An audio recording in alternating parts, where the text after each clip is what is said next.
So in this episode, I'm going to share with you the 3 questions I asked myself before I decided to upgrade. So if you're new to the channel, welcome. I'm Zoe.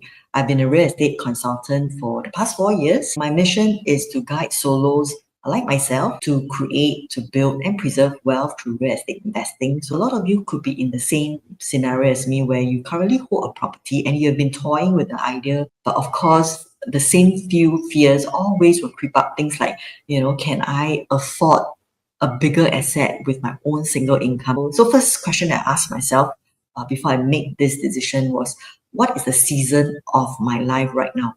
Meaning to say, am I at a stage where I am about to retire and I need retirement income?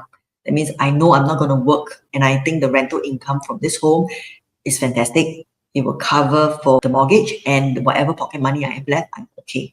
Or am I in the season of life where I can still be actively working?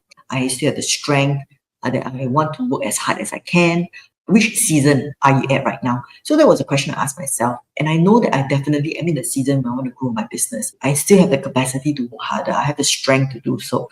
Okay, then that tells me that, okay, in terms of the season of life, I can still afford to expand my portfolio, buy something that requires more financial commitment. Then leads me to the second question.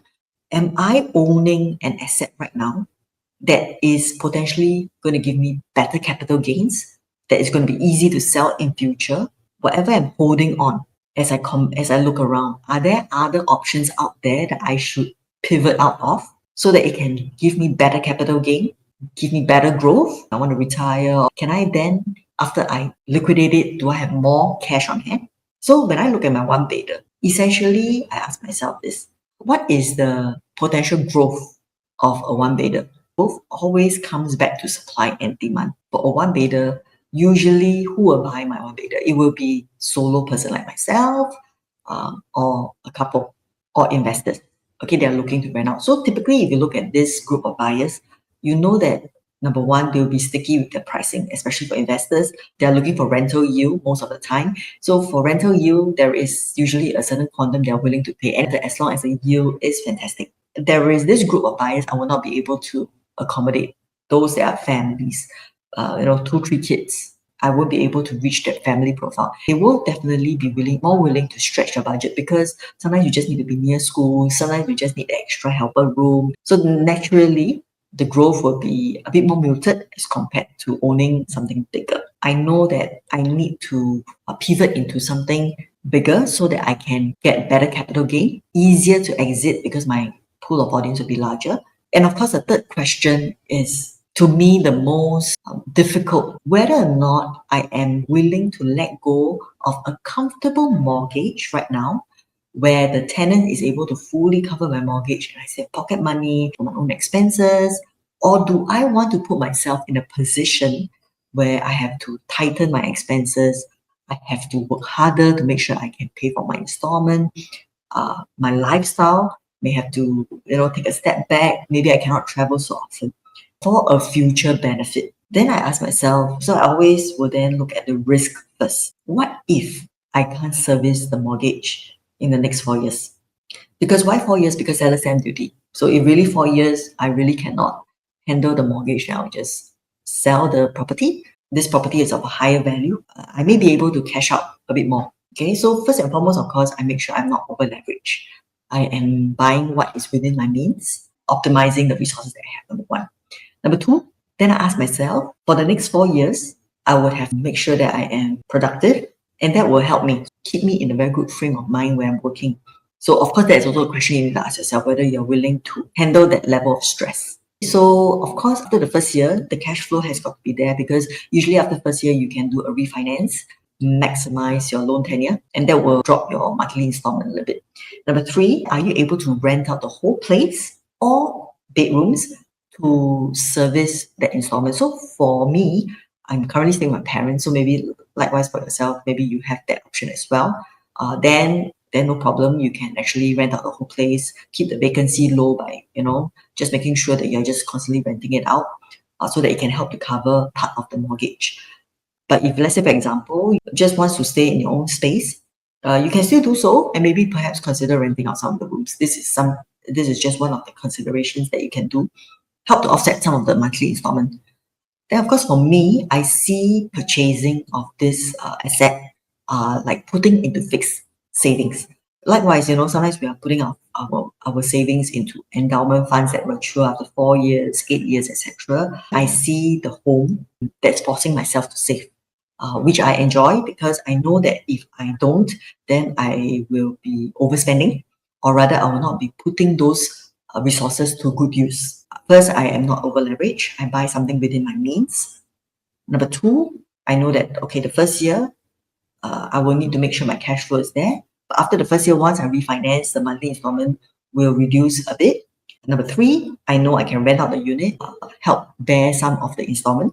And number four, I see this as a forced saving plans for me. Now that I know that my risk is taken care of, then the other question that came to my mind is, for the current lifestyle that I have, it's comfortable mortgage, the tenant can fully cover, I still have excess as pocket money. Then the question that I ask myself is, am I using that pocket money to better use? Am I investing it such that it can give me 20-30% growth? If that is your situation where you are currently able to use that pocket money and reinvesting it into good use, then by all means, you don't need to actually sell your current property.